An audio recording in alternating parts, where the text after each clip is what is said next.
Door to door క్యాంపెయిన్తో పాటు రచ్చబండలు కూడా నిర్వహిస్తే ఇవాళ ప్రజలు ఒకటే అడుగుతున్నారు. టీఆర్ఎస్ పార్టీ ఇచ్చిన వాగ్దానాలు, వాళ్ళ హామీలు నెరవేర్చలేరని, వాళ్ళని పూర్తిగా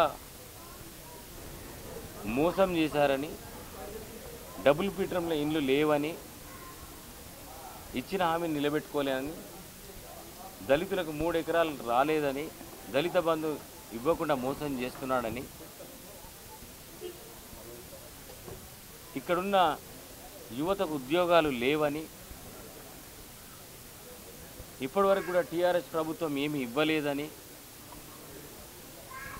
అదేవిధంగా కరెంటు ఛార్జీలు విపరీతంగా పెరిగిపోయాయని, బస్సు ఛార్జీలు పెరిగిపోయి భరించలేని పరిస్థితిలో ఉన్నామని చెప్పేసి వాళ్ళు ఆవేదన వ్యక్తం చేస్తుంటే చాలా బాధ అవుతుంది. అదేవిధంగా ధరలు విపరీతంగా పెరిగిపోయినాయని, 400 రూపాయలు ఉన్న సిలిండర్ 1200 రూపాయలు అయిందని, ఇంకా పేద ప్రజలు బతికే పరిస్థితి లేదని, డీజిల్ పెట్రోల్ విపరీతంగా పెరిగిపోయిందని,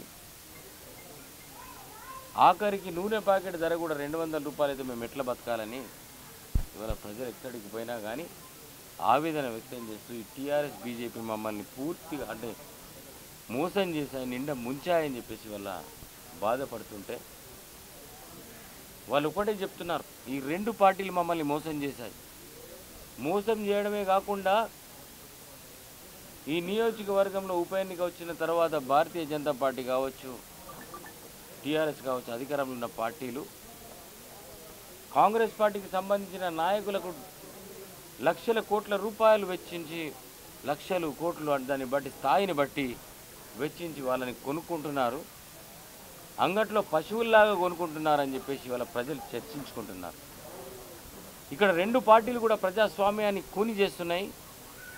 ఇచ్చిన హామీని ఒకటి కూడా నిలబెట్టుకోకుండా ఇలా ప్రజాస్వామ్యాన్ని డబ్బుతో కొని ఇలా కాంగ్రెస్ పార్టీని బొందబెట్టాలనే ప్రయత్నం చేస్తుందని చెప్పి కూడా ప్రజలు ఇవాళ చర్చించుకుంటున్నారు.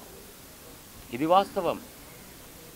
ప్రజలకు తెలుసు, కాంగ్రెస్ పార్టీ అధికారంలో ఉన్నప్పుడు తెలంగాణ ఇచ్చింది ప్రజలకు తెలుసు.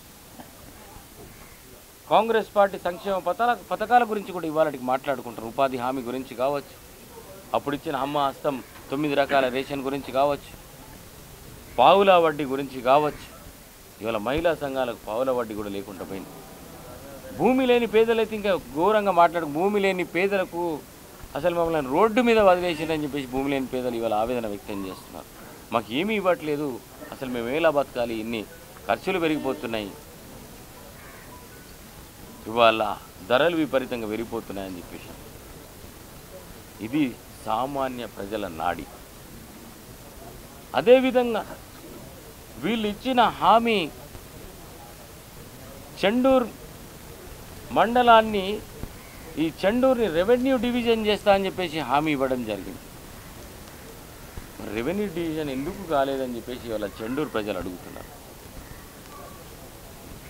రెవెన్యూ డివిజన్ ఎందుకు కాలే, అధికారంలో ఉన్న టీఆర్ఎస్ పార్టీ ఎందుకు చేయలేదు, అధికారంలో ఉన్నది వాళ్ళే కదా అని చెప్పేసి వాళ్ళ ఇక్కడ చెండూరు ప్రజలు అడుగుతున్నారు.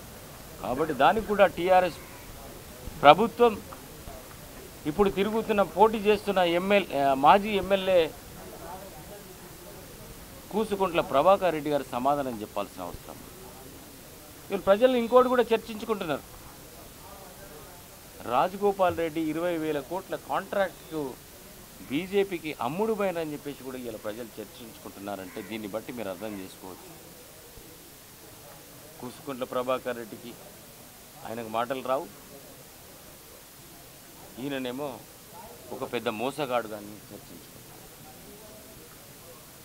ఇవాళ కాంగ్రెస్ పార్టీ తరఫున ఒక డిమాండ్ చేస్తున్నాం.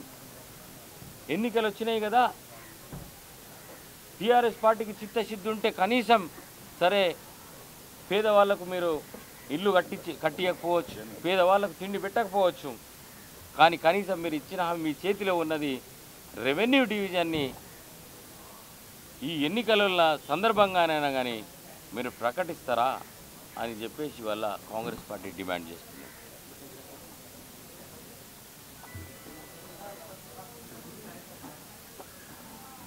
అన్న మాట్లాడు, నువ్వు మాట్లాడు.